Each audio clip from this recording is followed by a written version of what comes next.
క్రీస్తునందు నాకు అత్యంత ప్రియమైన సహోదరుని సహోదరులారా, ప్రభువును రక్షకుడైన యేసుక్రీస్తు వారి ప్రశస్త నామమున మరొకసారి మీ అందరికీ నా ప్రేమపూర్వకమైన శుభాభివందనాలు తెలియచేస్తున్నాను. ఆ రీతిగానే ఈరోజు కూడా దేవుని మాటలు వినుటకు మిమ్మల్ని ప్రేమపూర్వకంగా ఆహ్వానిస్తున్నాను. ప్రియమైన వారలారా, మనము అనుదినము దేవుని వాక్యాన్ని చదువుతూ, దేవుని వాక్యాన్ని వింటూ, దినదినము క్రీస్తులో బలపరచబడుతూ, దేవుని చేత నూతనపరచబడుతూ, పరిశుద్ధాత్మ సహాయం చేత నవీన స్వభావమును ధరించుకుంటూ, క్రీస్తులాగా రూపాంతరము చెంది ఆత్మీయ బిడ్డలముగా మనం మార్పు చెందాలి. ప్రభువులోకి వచ్చిన మనము రోజు వాక్యము చేత బలపరచబడితేనే నూతనపరచబడటానికి సాధ్యమవుతుంది. నూతనపరచబడిన మనలకు పరిశుద్ధాత్మ దేవుడు నవీన స్వభావమును కలుగు చేస్తాడు. తద్వారా మనము రూపాంతరం చెందే దిశగా అడుగులు వేస్తాం. కొన్ని విషయాలు మనము జాగ్రత్తగా గమనించాలి. ప్రభువుని నమ్ముకోవటం అనే అంశం దగ్గరే చాలామంది ఆగిపోతున్నాం. కానీ ప్రభువుని నమ్ముకున్న మనము రోజు దేవుని వాక్యము చేత బలపరచబడాలి. రోజు బలపరచబడట చేత మనము నూతనపరచబడతాం. నూతనపరచబడుతున్న మనలను పరిశుద్ధాత్మ దేవుడు తన స్వాధీనంలోనికి తీసుకుని మనకు నవీన స్వభావమును కలుగు చేస్తాడు. ఆ నవీన స్వభావము కలిగిన మనము ఒకానొక దినమున దైవాత్మ ప్రేరణతో రూపాంతరము పొందుతాం. అలా రూపాంతరము చెందిన మనము దేవుని రాకడలో నిశ్చయముగా తన మహిమతో నింపబడతాం. ఎప్పుడైతే దేవుని మహిమ మన మీదకు వస్తుందో మన శరీరము మహిమా శరీరముగా మారి నిత్యరాజ్యంలోనికి ప్రవేశిస్తుంది. ఇది క్రైస్తవ విశ్వాస ప్రమాణం. అందును బట్టి క్రీస్తును అంగీకరించి క్రీస్తు బిడ్డగా కొనసాగుటకు మనము అడుగులు వేయాలి. ప్రియమైన వారలారా, క్రీస్తుని నమ్ముకున్న మనలో ఒక భావం ఉంటుంది. అదేమంటే, క్రీస్తుని నమ్ముకున్న విధానంలో సహజంగా మానవులందరికీ ఉన్న ఒక భావం ఏంటంటే, మనము పడే కష్టాలు, శ్రమలు, బాధలు ఇవన్నీ క్రీస్తు దగ్గరికి వెళ్ళి చెప్పుకుంటే అవన్నీ పోతాయి. కాబట్టి క్రీస్తులో సంతోషకరమైన జీవితం ఉంటుంది అన్న ఒక భావం మనకున్నది. మనము ప్రకటన చేస్తున్నా, మనము దేవుని మాటలు వింటున్నప్పుడు కూడా మనకి ఇలాంటి భావనే కలుగుతుంది. ఏమంటే, క్రీస్తు వద్దకు వచ్చిన వాళ్ళు దేవుని శాంతితో నింపబడతారని, శ్రమలు, బాధలు, కష్టాలు పోతాయని మనము గమనిస్తాం. కనుకనే ఎక్కువ మంది ప్రభు దగ్గరికి ఆకర్షించబడుతున్నారు, ప్రభుని వెంబడిస్తున్నారు. అయితే బైబిల్ ఒక మాట చెబుతుంది, శ్రమ దినమున నువ్వు కృంగిని ఎడల చేతగాని వాడవగుదు అని ఉంటుంది. అంటే క్రీస్తుని నమ్ముకున్న తర్వాత మనము కొన్ని పర్యాయాలు శ్రమలలో గుండా వెళ్ళాల్సిన పరిస్థితి ఉంటుంది. అపోస్తలుడైన పౌలు తన మొదటి సువార్త యాత్రలో భాగముగా లుస్త్రా అనే ప్రాంతానికి వచ్చాడు. లుస్త్రా అనే ప్రాంతంలో ఒక బలహీన పాదములు కలిగిన ఆయనను ప్రభు ఆత్మ ప్రేరణతో స్వస్థత అనుగ్రహించాడు. బలహీన పాదములు కలిగిన వాడు లేచి నడిచి గంతులు వేస్తున్న ఆ సన్నివేశం చూసిన ఆ గ్రామస్తులు, చుట్టూ పరిసర ప్రాంత ప్రజలు, వీరు ఎక్కడి నుండో వచ్చారు, పై నుండి వచ్చారు, వీళ్ళు దేవదూతలు అని చెప్పి పౌలుని, బర్నబాను సన్మానించటానికి యత్నించారు. ఆ సమయంలో పౌలు, బర్నబాలు తమ వస్త్రములు చింపుకొని ఆ కూడి ఉన్న ప్రజలతో, అయలారా, మేము మీలాంటి మనుషులమే, మేము మీలాంటి స్వభావము కలిగిన వారమే, కనుక ఇది కేవలము దైవాత్మ ద్వారానే జరిగిందని చెప్పి అక్కడ క్రీస్తుని గురించి ప్రకటించారు. ఈలోగా ఆ లుస్త్రా అనే పట్టణానికి దగ్గరగా ఉన్న అంతియొకయ, ఈకొనియా నుండి కొంతమంది అల్లరి చేసేవాళ్ళు వచ్చి అక్కడున్న లుస్త్రాలో ఉన్న ప్రజలను తమ వైపు త్రిప్పుకొని పౌలు మీద, బర్నబా మీద తిరగబడ్డారు. అక్కడ పౌలు గారిని బహుగా కొట్టి పడేశారు. ఎంత కొట్టారంటే అక్కడ లేఖనం చెబుతుంది, ఇక అతను చచ్చిపోయాడని భావించారంట. పౌలు చనిపోయేంతగా కొట్టారు. ఎంత భయంకరము, ఎంత ఉన్మాదం ఇది! నిజముగా పౌలు ఎవరికైనా అన్యాయం చేశాడా? నిజముగా పౌలు ఎవరినైనా దూషించాడా? నిజముగా పౌలు ఎవరిని మనోభావాలైనా దెబ్బతీశాడా? అంటే ఏమీ లేదు. తను నమ్మిన సిద్ధాంతాన్ని తను రుచి చూచిన భావాన్ని ప్రజలకు చెబుతున్నాడు. ప్రజలకు చెబుతున్నప్పుడు ఈయన చెప్పే సమయంలో ప్రజలు మేలులు పొందుకుంటున్న విధానము అక్కడ స్పష్టంగా కనపడుతుంది. మరి అప్పుడు దాకా పౌలు బర్నబాల్ని సన్మానించాలనుకున్న ప్రజలు ఒక్కసారిగా పౌలుకు వ్యతిరేకమైపోయారు, పౌలు మీద తిరగబడ్డారు. ఎక్కడ మానవుల్లో ఆలోచన ఉందండి? ఎక్కడ మానవుడు ఏది మంచి ఏది కీడు అని విచారించగలుగుతున్నాడు? తమ కళ్ళ ముందే పుట్టినప్పటి నుండి బలహీన పాదములు కలిగిన వాడు తమ కళ్ళ ముందే తిరిగి ఉన్నాడు. అలాంటి వ్యక్తిని ఒక్క వాక్కుతో దేవుడు స్వస్థపరిచాడు. ఆ స్వస్థపరిచినప్పుడు దేవుడు వాడుకున్న సేవకులు పౌలు బర్నబాలు. ఇది జరిగినప్పుడు కూడా వారిని సన్మానించాలనుకున్నారు. సన్మానించేటప్పుడు కూడా వారు అన్నారు, అయ్యా మేము సన్మానమునకు పాత్రులము కాము, ఈ కార్యం చేసింది దేవుడే అని తమను తాము తగ్గించుకున్న విధానం అక్కడ కనపడింది. ఇంత మంచి జరిగితే ప్రజలు ఎలాగూ పౌలు మీద తిరగబడ్డారు అంటే ప్రజలలో కొన్నిసార్లు విచక్షణ జ్ఞానాన్ని కోల్పోతారు. మతము పేరట రెచ్చగొడితే, కులము పేరట రెచ్చగొడితే, ప్రాంతము పేరట రెచ్చగొడితే ప్రజలకు విచక్షణ జ్ఞానము కోల్పోయి వివాదాల్లోకి చొరవ చూపుతారు. ఎదుటి వ్యక్తిని చంపేసి అంత కోపం ఎలా, ఒక మనిషిని చంపేంత పగ ఎలా, అంత భయంకరంగా పౌలు గారిని కొట్టిపడేశారు. ఇక అతను చచ్చిపోయాడని చెప్పి పొలాలలోకి ఈడ్చి పడేశారు. చచ్చిన కుక్కను ఈడ్చినట్టుగా పౌలు గారిని ఈడ్చాడు. ప్రేమను వారలారా, వింటున్నారా? దేవుని ప్రేమ ఎంత గొప్పది! ఒకప్పుడు హింసకుడు, ఒకప్పుడు దూషకుడు, ఒకప్పుడు పౌలు అని వినగానే ప్రజల గుండెల్లో రైలు పరిగెత్తిని అలాంటి భయంకరమైన వ్యక్తి, అలాంటి నరరూప రాక్షస స్వభావము కలిగిన వాడు, నరహంతకుడు, ప్రభువు చేత పట్టబడి ప్రేమగా మారి శాంతి లక్షణాలను అవలంబింపచేసుకుని తాను చూచిన రుచిని ప్రజలకు చెప్పాలని నిలబడితే ఆ వ్యక్తిని చంపేస్తున్నారే. ప్రియమైన దేవుని బిడ్డలారా, మతము పేరట హింసించుకోవటం నాగరికమా? లేదా మరి దేని నిమిత్తమైనను ఒక మనుషుడు మరొక మనిషిని హింసించటం సభ్యత అన్న ఆలోచన విధానంలోనికి మానవులు రావాలని దేవుడు ఆశపడుతున్నాడు. Praise the Lord. ఇలాగ కొట్టి పడవేసి చాలల్లోకి ఈడ్చి అవతల పడేసి వెళ్ళిపోయారు. వెళ్ళిపోయిన కాసేపటికి పౌలు వాక్యం విన్న కొంతమంది శిష్యులు పౌలు దగ్గరకు వచ్చారు. కొంతసేపటికి పౌలు గారు తేరుకున్నాడు. దేవునికి స్తోత్రం.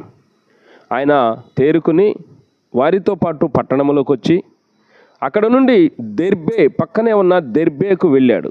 పౌలు బర్నబాలు యథావిధిగా మళ్ళీ దెర్బేలో సువార్త ప్రకటించారు. కొంతకాలం సువార్త ప్రకటించి మళ్ళీ అక్కడి నుంచి తమ పట్టణమైనటువంటి అంతియోకయకు బయలుదేరారు. బయలుదేరిన వారు దెర్బేకు పక్కనే ఉన్న లుస్త్రాకు మళ్ళీ రావాల్సి వచ్చింది. లుస్త్రాకు వచ్చి లుస్త్రాలో ఉన్న విశ్వాసులను, దేవుని వాక్యం చేత పట్టబడిన శిష్యులను చూసి వారిని బలపరుస్తున్నారు. ఏమనంటే, మనము విశ్వాసమందు బలపడాలి, అనేక శ్రమలను అనుభవించి మనము దేవుని రాజ్యంలో ప్రవేశించాలని వారిని హెచ్చరించెను అని లేఖనం చెబుతుంది. సహజముగా మనము చేసే పనిలో ఏదైనా కష్టం వస్తేనో ఏదైనా శ్రమ వస్తే ఖచ్చితంగా ఆ పనిని మనం ఆపేయటానికి ప్రయత్నం చేస్తాం. అలాంటిది మంచి చేసిన వాళ్ళను చంపేస్తున్న పరిస్థితుల్లో ఎలా వీళ్ళు సువార్త ప్రకటించగలుగుతున్నారు? సువార్త ప్రకటించడం మాత్రమే కాక ఆ ప్రాంతంలో విశ్వాసుల యొక్క విశ్వాసము చెదిరిపోకుండా ఉండాలని తమ్మును తాము ధైర్యపరుచుకుని తమతో పాటు ఆ విశ్వాసులను కూడా బలపరుస్తున్నారు. అయ్యలారా, నాకు లుస్త్రాలో ఏమి జరిగిందో మీకు తెలుసు కనుక ఇలాంటి సంఘటన జరిగినప్పుడు సహజంగా మనుషులమైన మనకెందుకు ఈ శ్రమ అని ప్రక్కకు తొలగిపోతాం. ముఖ్యంగా నా గురించి చెప్పాలంటే నేను పెద్ద వ్యాపారవేత్త యొక్క కుమారుడను, నాకు ఈ దుస్థితి ఎందుకు, నేను కాదనుకుని వెళ్ళిపోతే మంచి బ్రతుకు నాకుంది, కానీ క్రీస్తు నిమిత్తం శ్రమపడటం అనేది మహాభాగ్యము అని పౌలు చెప్పాడు. పౌలు గారు ఎప్పుడైతే ఈ మాటలు చెప్పాడో లుస్త్రాలో ఉన్న శిష్యుల యొక్క విశ్వాసము బలపడింది. స్తోత్రం కలుగునుగాక. క్రీస్తులోకి వచ్చిన మనకు శ్రమలు వస్తాయి అంటే క్రీస్తు నిమిత్తమై శ్రమలు వస్తాయి, మహిమ నిమిత్తమై శ్రమలు వస్తాయి, పరిశుద్ధత విషయమై శ్రమలు వస్తాయి, పరిశుద్ధాత్మ చిత్తమును జరిగించే విషయంలో శ్రమలు వస్తాయి.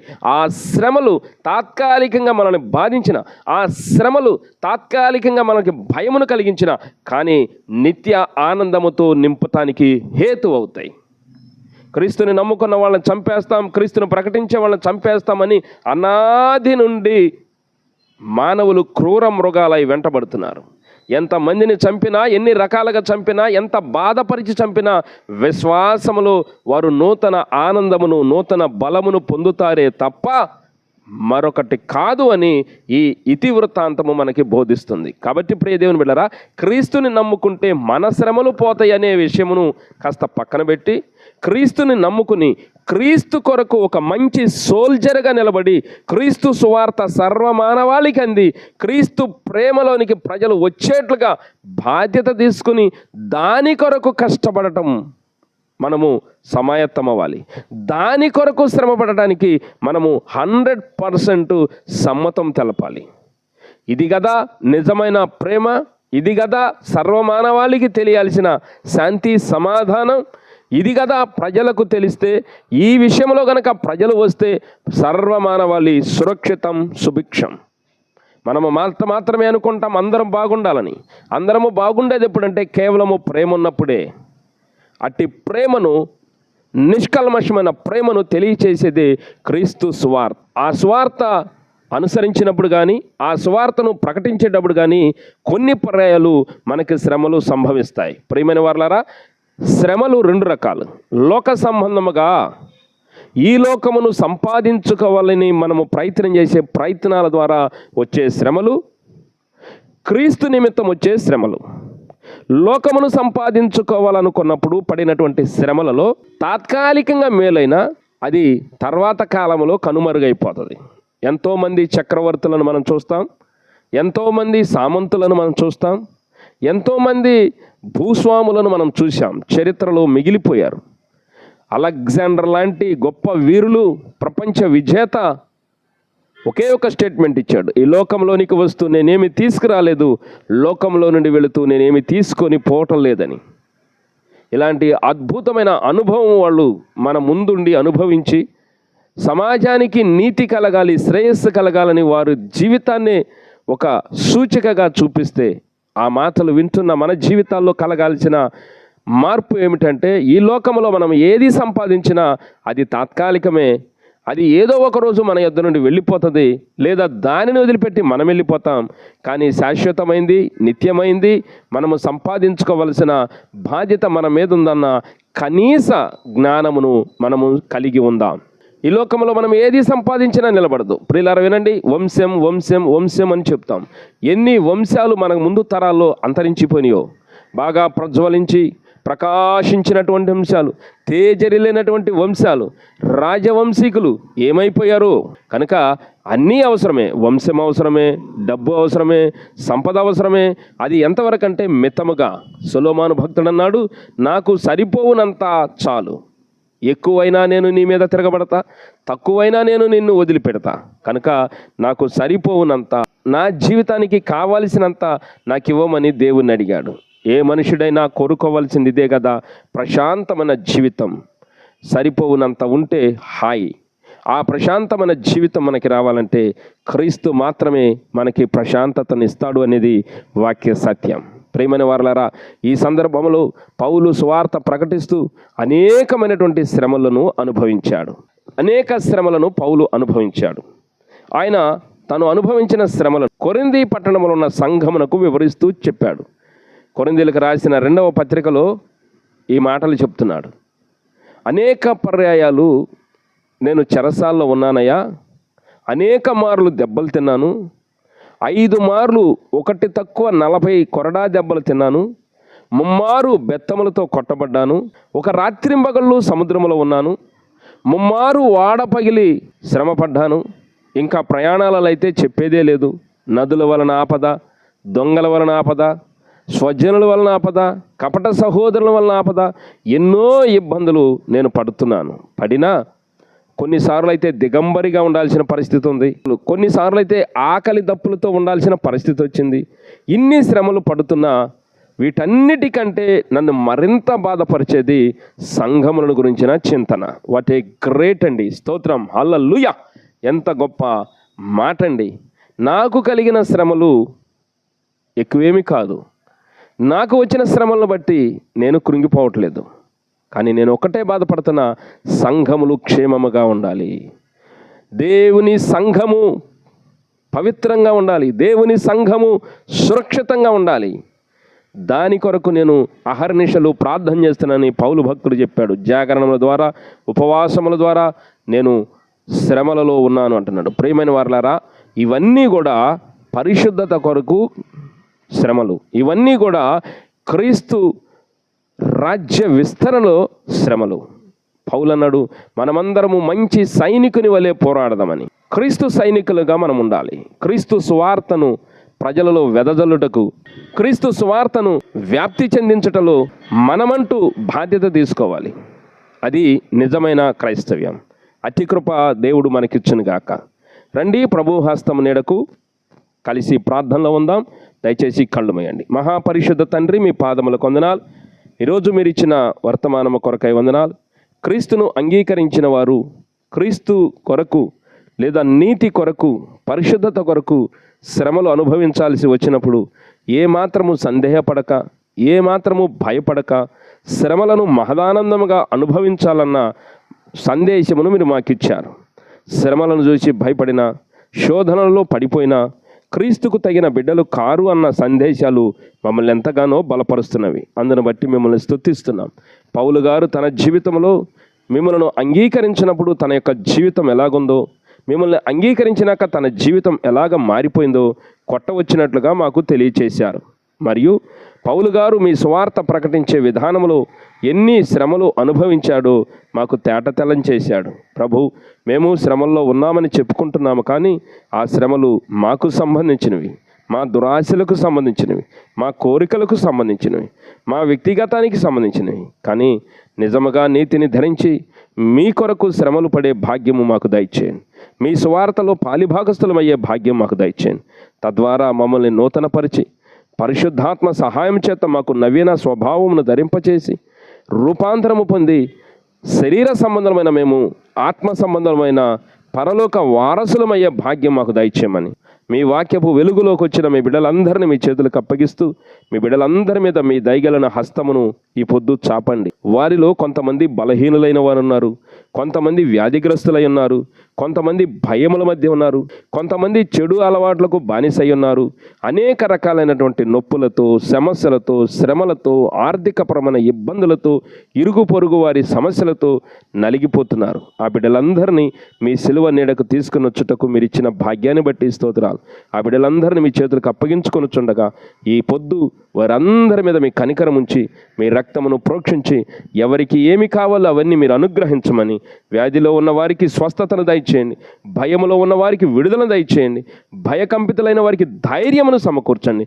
యేసు పరిశుద్ధ నామములో అభిషేకం ప్రతి బిడ్డ మీదకు పంపించి, స్వస్థత కావలసిన బిడ్డలకు స్వస్థత, విడుదల కావలసిన బిడ్డలకు విడుదల, విజయము కావలసిన బిడ్డలకు విజయము, సమస్త విషయాలు మేలుకరంగా జరిగించి మహిమ పొందుకొనమని ప్రభువును ప్రియకుమారుడైన యేసు క్రీస్తు వారి ప్రశస్త నామమున ప్రార్థించి వేడుకుంటున్నాము తండ్రి.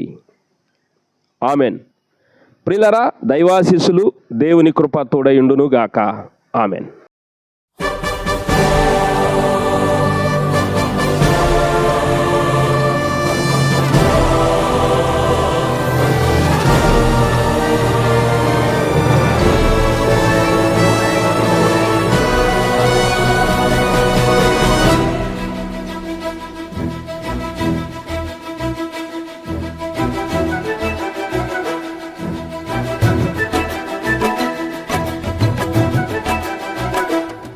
ప్రేమా పూర్ణుడా, స్నేహశీలుడా, విశ్వనాథుడా, విజయ వీరుడా, ఆపత్కాలమందున సర్వలోకమందున్న దీన జనాళి దీపముగా వెలుగుచున్నవాడా, ఆరాధింతు నిన్నే లోక రక్షకుడా, ఆనందింతు నీలో జీవితాంతము.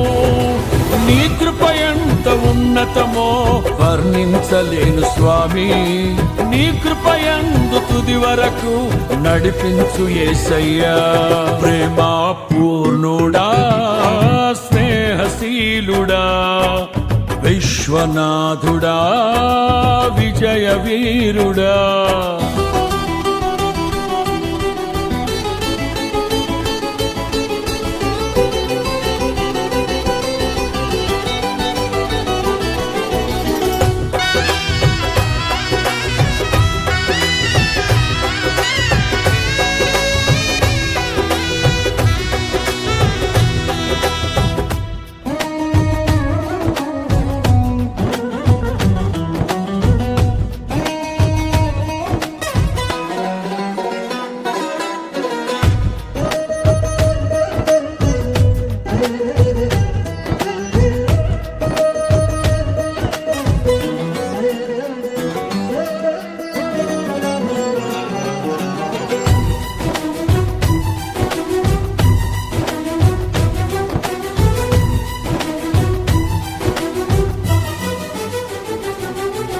పూర్ణమై సంపూర్ణమైన నీ దివ్య చిత్తమే, నీవు నన్ను నడిపే నూతనమైన జీవ మార్గము. పూర్ణమై సంపూర్ణమైన నీ దివ్య చిత్తమే, నీవు నన్ను నడిపే నూతనమైన జీవ మార్గము. ఇహమందు పరమందు ఆశ్రయమైన వాడవు, ఇన్నాళ్ళు క్షణమైన నన్ను మరువని యేసయ్యా.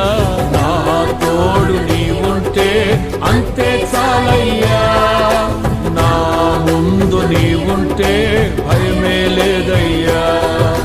నా తోడు నీవుంటే అంతే చాలయ్యా, నా ముందు నీవుంటే భయమే లేదయ్యా. ప్రేమ పూర్ణుడా, స్నేహశీలుడా, విశ్వనాథుడా, విజయ వీరుడా. ఆపత్కాలమందున సర్వలోకమందున్న దీనజనాళి దీపముగా వెలుగుచున్నవాడా. ఆరాధింతు నిన్నే లోకరక్షకుడా, ఆనందింతు నీలో జీవితాంతము. నీ కృప ఎంత ఉన్నతమో వర్ణించలేను స్వామి, నీ కృపయందు తుది వరకు నడిపించు యేసయ్యా.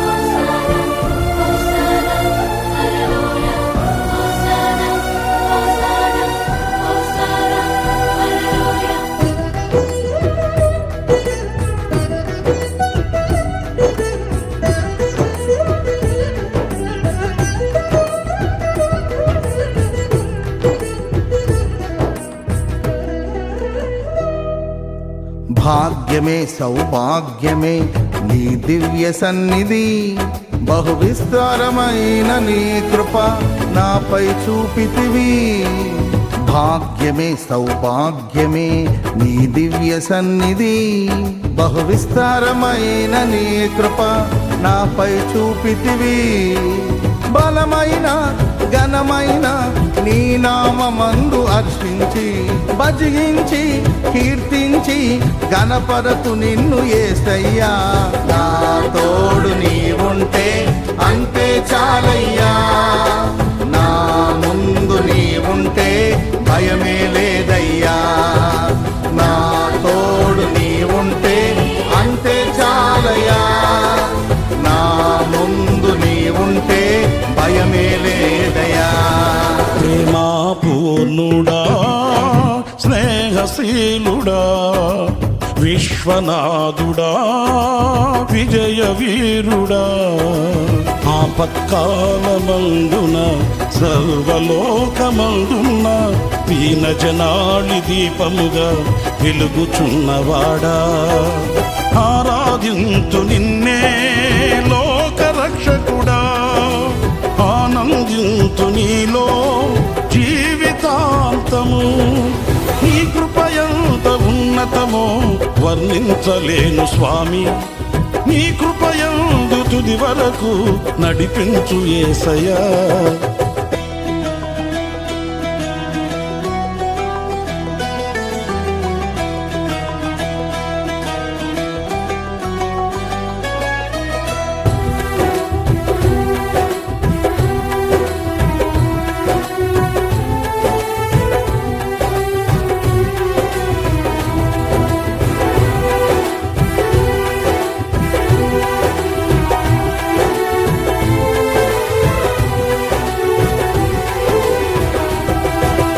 నిత్యము ప్రతినిత్యము నీ జ్ఞాపకాలతో నా అంతరంగమందు నీవు కొలువై ఉన్నావులే. నిత్యము ప్రతినిత్యము నీ జ్ఞాపకాలతో నా అంతరంగమందు నీవు కొలువై ఉన్నావులే. నిర్మలమైన నీ మనసే నా అంకితం చేశావు, నీతోనే జీవింప నన్ను కొనిపోయేసయ్యా. నా తోడు నీవుంటే అంతే చాలయా, నా ముందు నీవుంటే భయమే లేదయ్యా. నా తోడు నీవుంటే అంతే చాలయా, నా ముందు నీవుంటే భయమే లేదయ్యా. ప్రేమా పూర్ణుడా, స్నేహశీలుడా, విశ్వనాథుడా, విజయ వీరుడా, ఆపత్కాలమందున సర్వలోకమందున దీన జనాళి దీపముగా వెలుగుచున్నవాడా, ఆరాధింతు నిన్నే లోకరక్షకుడా, ఆనందింతు నీలో జీవితాంతము. నీ కృప ఎంత ఉన్నతమో వర్ణించలేదు స్వామి, నీ కృప యందు తుది వరకు నడిపించు యేసయ్యా. నా తోడు నీవుంటే అంతే చాలయ్యా, నా ముందు నీవుంటే భయమే లేదయ్యా. నా తోడు నీవుంటే అంతే చాలయ్యా, నా ముందు నీవుంటే భయమే లేదయ్యా. ప్రేమా పూర్ణుడా, స్నేహశీలుడా, విశ్వనాథుడా, విజయ వీరుడా.